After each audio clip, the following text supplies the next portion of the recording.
যে নারী রান্না করার সময় তিনটি কাজ করবে ওই নারীর কপাল খুলে যাবে। আল্লাহ পাক রব্বুল আলামিন ওই নারীকে সম্পদশালী বানিয়ে দিবেন। আল্লাহ পাক রব্বুল আলামিন ওই নারীর ঘরে বরকত নাজিল করবেন। ওই নারীর ঘরে আল্লাহ পাক রব্বুল আলামিন রহমত নাজিল করবেন। অনেক মা বোনেরা এখন কিন্তু সংসারের ভিতরে সুখ চান, শান্তি চান, ঘরের ভিতরে রহমত চান, বরকত চান।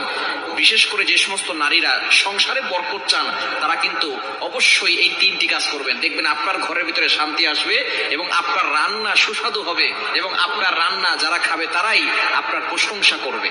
আমরা অনেকেই কিন্তু নিজের প্রশংসা শুনতে চাই এবং অনেকেই আমরা ঘরের ভিতরে বরকত চাই, রহমত চাই। এজন্য আমরা এই তিনটি কাজ করব। নাম্বার ওয়ান, এক নাম্বার হচ্ছে আপনি যখনই রান্নাঘরে প্রবেশ করবেন তখন আপনি সালাম দিবেন। মনে রাখবেন রান্নাঘরে কিন্তু চুলা আছে। এই চুলা, গ্যাসের চুলা বলেন আর যে চুলাই বলেন, এই চুলা থাকার কারণে যখন আপনি রাতের বেলা সেখানে থাকেন এখানে কিন্তু জিন জাতি থাকার সম্ভাবনা আছে। এই জন্য যখনই আপনি রান্নাঘরে ঢুকবেন তখনই সর্বপ্রথম এক নাম্বার কাজ করবেন, সালাম দিবেন, আসসালামু আলাইকুম ওয়া রাহমাতুল্লাহ। কেউ থাকুক আর না থাকুক, ঘরে যখনই প্রবেশ করবেন যদি ঘরে কেউ নাও থাকে তারপরে সালাম দিবেন, কারণ ঘরের ভিতরে অনেক সময় শয়তান থাকে। আপনার সালাম দেওয়ার কারণে সেই শয়তান সেখান থেকে বের হয়ে যাবে। শয়তান আপনার ঘরের ভিতরে আর বসবাস করতে পারবে না, সেখান থেকে শয়তান বের হয়ে যাবে। আল্লাহ পাক রব্বুল আলামিন নিজে বলে দিয়েছেন, কোরআন খুলেন। আল্লাহ পাক রব্বুল আলামিন বলছেন 18 নম্বর পারা 17 নম্বর পৃষ্ঠার 13, 14, 15 নম্বর লাইন, সূরাতুন নূরের 61, 61 নম্বর আয়াতে রব্বুল আলামিন বলেন, ফাইদা দাখালতুম বুয়ুতান ফাসাল্লিমু আলা আনফুসিকুম তাহিয়াতাম মিন ইনদিল্লাহি মুবারাকাতান তাইয়্যিবা। যেই ঘরে ঢোকার সময় কোনো ব্যক্তি যদি সালাম দেয় আল্লাহ পাক রব্বুল আলামিন ওই ঘরের ভিতরে বরকত নাজিল করেন। আল্লাহ পাক রব্বুল আলামিন পবিত্র রিজিক সেখানে দান করেন। এজন্য এক নম্বরে নারীরা, মা বোনরা যারা রান্না করে যাবেন সর্বপ্রথম সালাম দেওয়ার দরকার আছে না নাই? মা বোনদেরকে এটা শিখিয়ে দিবেন। আপনারা বাসায় গিয়ে মেসেজ পৌঁছে দিবেন, মা বোনরা যারা আছে এক নম্বরে তারা রান্নাঘরে ঢোকার সময় সালাম দিবে।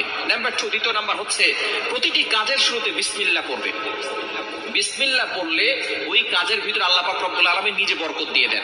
বিসমিল্লাহ পড়লে কোনো রান্না করলে ওই রান্নার ভিতরে আল্লাহ তাআলা স্বাদ বাড়িয়ে দেন, ওই রান্নার ভিতরে আল্লাহ তাআলা রহমত দেন, ওই রান্নার ভিতরে আল্লাহ তাআলা বরকত দান করেন।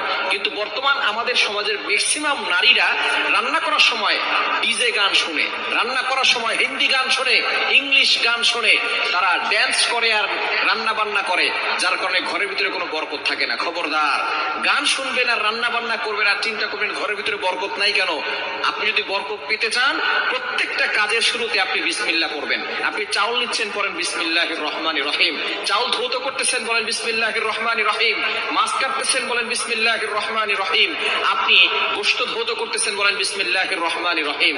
আপনি যেই কাজটাই করবেন আপনি বিসমিল্লাহ পড়বেন। দেখবেন যেই কাজে বিসমিল্লাহ বলা হয় ওই কাজে বরকত বেশি হয়। এজন্য দ্বিতীয় নাম্বার নারীরা যে কাজটা করবে সেটা হচ্ছে বিসমিল্লাহির রহমানির রহিম। এটা পড়ে তারপরে প্রত্যেকটা কাজ করবে। আল্লাহ তাআলা এই ঘরের ভিতরে বরকত দিবেন, খাবারে পাবেন এবং খাবারের স্বাদ আল্লাহ তাআলা বাড়িয়ে দিবেন। 3 নাম্বার কাজ হচ্ছে বেশি বেশি করে দুরূদ শরীফ পাঠ করবে। দুরূদ শরীফ পড়লে আল্লাহ বিপদ থেকে হেফাজত করেন।